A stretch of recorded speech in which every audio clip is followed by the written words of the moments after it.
Hi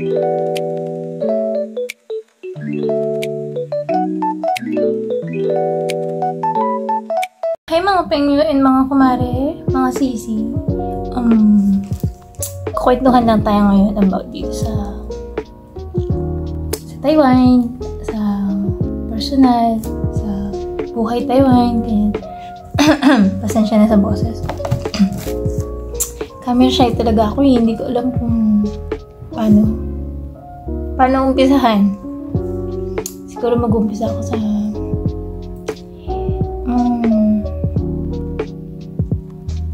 self. I'm Goldie and Chinese name ko is Li Jin. Li Jin. Parang Jin kasi is sa Chinese is gold. So since gold, Li Jin. Pero parang pag binibigkas mo, pag naririnig mo siya, Li Jin. Para siyang ganun. Tapos, paano ko po siya umpisahan? Ayun. OFW ko dati dito sa Taiwan. And then, since 2018 up to 2024, actually last year lang ako umuwi ng Pinas. Gawa nga ng, inuwi ko rin yung anak ko. Dalawa kami umuwi ng Pilipinas. So, 6 years ako dito sa Taiwan. Bali kung mag-work ako ulit, meron pa akong 6 years. May 6 years pa ako dito na pwede mag-stay.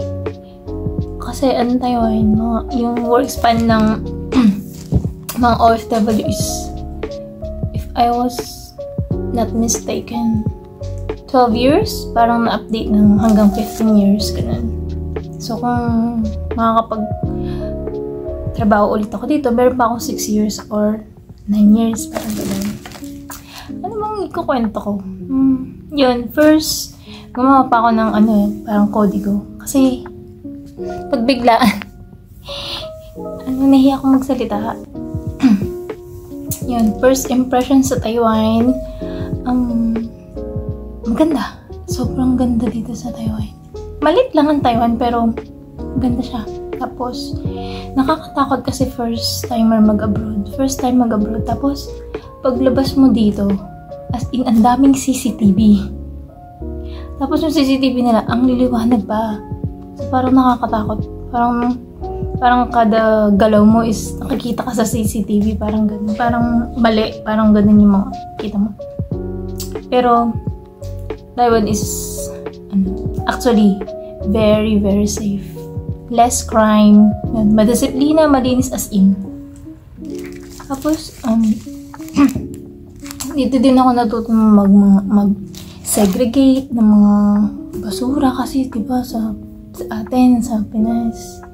Hindi naman tayo, ngayon na lang siguro, pero dati kasi tapon dito, tapon doon, kahit saan-saan na lang, ganyan.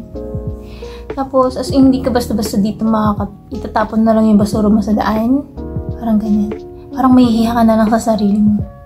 Kasi napakalinis. Ang linis talaga dito sa Taiwan. Tapos, ang mabait din ng mga tao dito. Tapos, yun nga, yung language barrier. Kasi hindi lahat ng tao dito is marunong mag-English at nakakaintindi ng English. Ikaw talaga yung mag-a-adjust. Kaya dumating kami dito nang walang alam, pero matututo ka. Kapag may mga nakakausap ka na talaga ng mga Taiwanese, yung iba marunong naman mag-English, ganyan. Yung iba English, tapos Chinese, parang ganun. Parang kami din, ganyan. English, Chinese, na halo-halo na, ganun. Yung nakakatuwa lang, yung nagkakaintindihan kayo using hand gestures, mga actions, kain, ganyan, eat na, sipan la, parang ganun. Tapos hanggang matututo ka na lang ng mga ibang words nila kasi yun lagi yung sinasabi at binabanggit sa work nyo. Tapos, yung mga Taiwanese, natututo din sa inyo. Natututo din sa amin na sa Tagalog, kita mo sa work, may nagsasabing kain na, mamaya, ganyan, nakakatawa. Nakakatuwa sila. Ang cute. Tapos, lifestyle ko dito. Dito ko, dati. Sa dorm lang. Kakain, ganun. Kasama kung hindi kasama yung mga kaprod, mga kabatch, o yung mga ka-roommate mo. Tapos, syempre, pag nag-abroad ka, marami kang makikita mga iba't ibang kalahib mo naman, mga Pinoy. Pero, syempre, iba-iba yung mga ugali. Pero, as in, ang swerte ko din kasi napunta ako sa production na mababait yung mga tao, lalo na yung mga Pinay, yung leader, ganyan.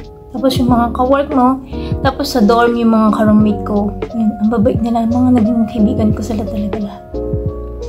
Tapos, until I met my partner, 2018 din yun. Nagkakilala kami dahil sa tuksuan, ganyan, naging MU. MU? Tapos yun, hanggang 2019, ayun, mas nagkakilala pa kami. Kakilala pa namin ng isa't isa. Pero hindi katulad ng Pinoy na palagi mong kasama kasi ang sabi nila kapag nagkaroon ka ng karelasyon na Taiwanese, parang pinanganak ka ulit. Parang gano'n. Yun ang sinasabi nila dati. Until I experience. Ang masasabi ko is, totoo nga. Hindi pong time is nasa iyo. Ganyan. Hindi laging katawagan or ka-text mo. Ganyan sila. Kaya yun, hirap din. Tapos, nalaman ko, yung iba na may karelasyon din na Taiwanese, ganun din daw sila. So, hindi ako nag-iisa. Madami din pala kami. Pero syempre, hindi ko naiyaan talaga na ganun. Basta, Taiwanese, sa time sila. Kasi, parang hindi sila nagpo-focus talaga sa hindi naman nagpo-focus sa relasyon. Parang, syempre meron din silang time. Gusto nila meron din silang time. Tapos meron ka rin time. Parang huwag mong i-focus yung sarili mo sa kanya. Huwag lang iikot yung mundo mo sa kanya. Parang ganun yung yaan nila. Para, syempre, pagbawa, nag-iwalay kayo, ganyan. Hindi siya masasanay kasi lagi kayo magkasama.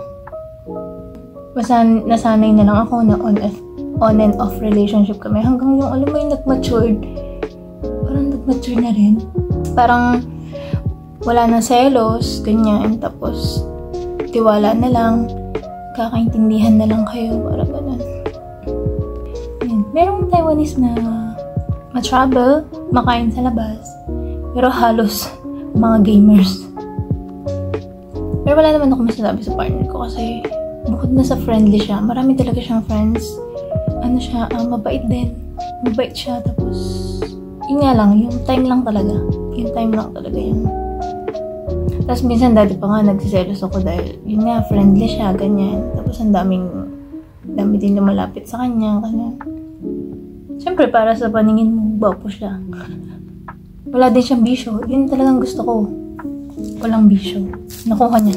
Wala talaga siyang bisyo. Tapos, about naman sa mga pagkain ng dito sa Taiwan, nung una talaga, hindi ko talaga gusto kasi alam mo yung, parang may amoy. Hindi ko alam, parang siyang something na gano'n. Pero para sa kanila, syempre masarap. Syempre first time sa abroad, syempre hindi mo alam yung mga taste ng mga pagkain nila dito. Hanggang sa masasanay ka na lang talaga. Hanggang yun, tumagal kami dito, tumagal ako dito na nakakain ko na yung mga pagkain. Tapos, ang dami pa niyang pinapatry sa akin na mga bagong pagkain. Masasarap naman siya. Dito ko nakain yung mga hotpot. Actually, steak dito rin. Starbucks, dito din ako nakainom ng Starbucks first time, ha. Kasi, bukod na sa mura yung mga pagkain dito. Alam mo yung 100 NT dollar? Parang 100 pesos, sabi mo na 100 pesos, ganyan dito. Mabubusog ka na. As in talaga. Mumura ng mga pagkain dito. Tapos, yung pagkain dito sa Taiwan, hindi pa alat, hindi rin matamis.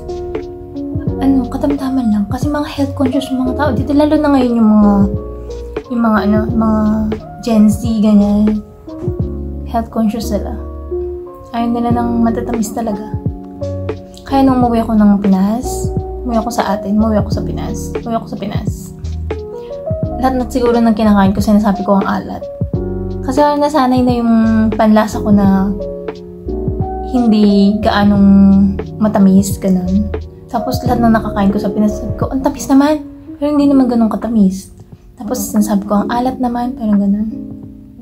Nag-iba yung panlasa ko nung movie ako ng Pinas. Napaka-health conscious talaga ng mga Taiwans dito. Makita mo sa park, ang dami nag-exercise ng mga matatanda. As in, matatanda talaga. Nag-exercise sila.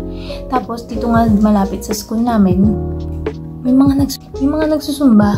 At matatanda pa yung mga nagsusundo. Kung sa atin, mga bata or mga mami-mami, mga ganyan. Dito talaga as in, makikita mo mga matatanda yung mga nagsusumba. Tapos, mga Taiwanese, hindi rin sila mahilig magluto-luto. Siguro yung mga matatanda dahil dati nagluluto siguro. Yung kinalakihan nila, yung nagluluto talaga. Pero yung mga Gen Z ngayon, hindi na talaga. As in, kumakain sa labas na lang, ganyan.